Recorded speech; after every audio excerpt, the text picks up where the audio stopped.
Kalau kita lihat tabel periodik, kayaknya rumit banget ya.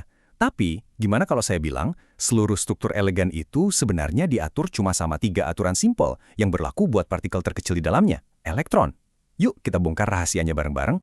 Jadi perjalanan kita akan dimulai dari aturan main para elektron. Habis itu kita akan coba bangun konfigurasi sebuah atom, terus kita cari alamat spesifiknya di tabel periodik, dan terakhir kita bakal lihat gimana semua ini menentukan sifat-sifat unik mereka. Oke, pertama-tama kita harus paham dulu nih buku panduan yang wajib diikuti sama setiap elektron. Biar gampang, coba deh bayangin atom itu kayak sebuah gedung apartemen super kecil. Nah, di apartemen ini ada 3 aturan fundamental yang nentuin gimana para penghuni, alias elektron kita ini, mengisi kamar-kamar atau yang kita sebut orbital. Aturan pertama, prinsip F-Bow. Ini sebenarnya simpel banget. Elektron itu selalu cari yang paling efisien, yang paling hemat energi. Sama kayak kita milih tangga daripada lift untuk lantai 1, mereka akan selalu isi lantai paling bawah, atau orbital dengan energi terendah sebelum pindah ke lantai yang lebih tinggi. Dan ini dia peta jalannya. Keren kan? Diagram ini nunjukin urutan pastinya. Kita mulai dari paling bawah, dari 1S, terus naik ke 2S, lanjut ke 2P, 3S, dan seterusnya, tinggal ikutin aja arah panahnya. Ini adalah kunci buat ngebangun konfigurasi atom manapun. Selanjutnya, prinsip larangan Pauli. Namanya mungkin terdengar agak rumit, tapi idenya sederhana banget. Nggak ada 2 elektron yang boleh identik 100%. Jadi, kalaupun mereka terpaksa tinggal sekamar atau dalam satu orbital, mereka harus punya spin yang berlawanan. Ya, bayangin aja kayak teman sekamar yang posisi tidurnya harus berkebalikan arah. Dan aturan terakhir, aturan Hund, ini sih soal etika aja. Para elektron ini bakal ngisi kamar yang kosong dulu satu-satu di lantai yang sama. Baru deh kalau semua kamar udah ada isinya satu, mereka mau buat berpasangan atau berbagi kamar. Oke, sekarang kita udah pegang 3 aturan utamanya. Ayo kita coba pakai aturan-aturan ini buat nyusun cetak biru elektronik dari sebuah atom beneran. Jadi, pertanyaannya, gimana cara kita nerapin semua aturan tadi dalam praktek buat ngebangun sebuah atom dari nol? Yuk kita lihat. Dan inilah hasilnya. Dengan ngikutin aturan tadi, kita bisa nulis kode unik atau konfigurasi elektron untuk klorin, kalsium, sampai mangan. Notasi ini bukan sekedar deretan angka dan huruf loh ya.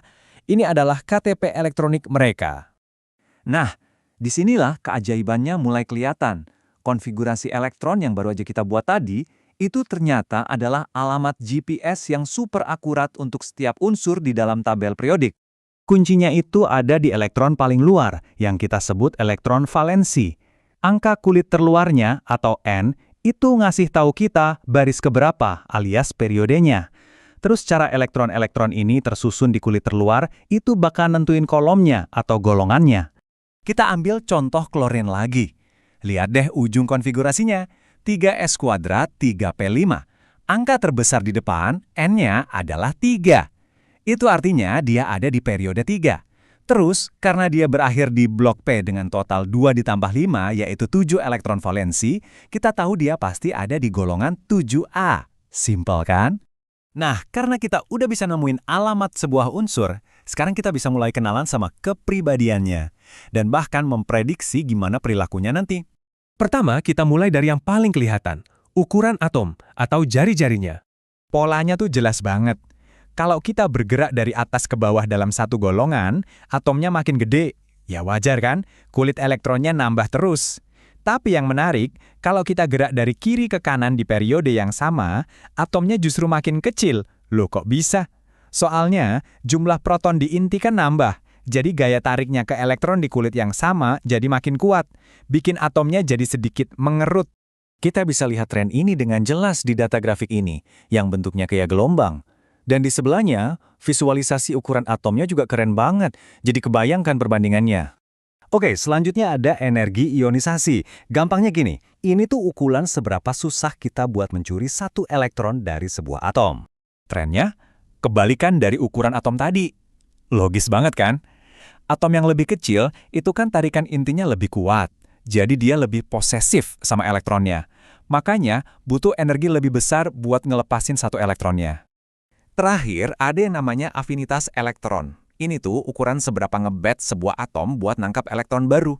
Coba deh, lihat grafik ini. Puncak untuk fluorin dan klorin itu tinggi banget. Artinya, waktu mereka berhasil nangkap elektron, mereka ngelepasin banyak energi. Ini nunjukin kalau mereka emang pengen banget dapat elektron tambahan itu buat menyempurnakan kulit terluarnya. Jadi, poin utamanya adalah konfigurasi elektron itu bukan cuma daftar angka dan huruf. Ini adalah cetak biru fundamental yang menentukan semuanya, mulai dari ukuran, energi, sampai kepribadian kimia dari sebuah unsur. Nah, ini yang membawa kita ke sebuah pertanyaan pamungkas. Kalau kita udah tahu kepribadian sebuah unsur dari konfigurasinya, berarti kita juga bisa dong memprediksi gimana caranya dia bakal berinteraksi dan membentuk ikatan sama unsur lain?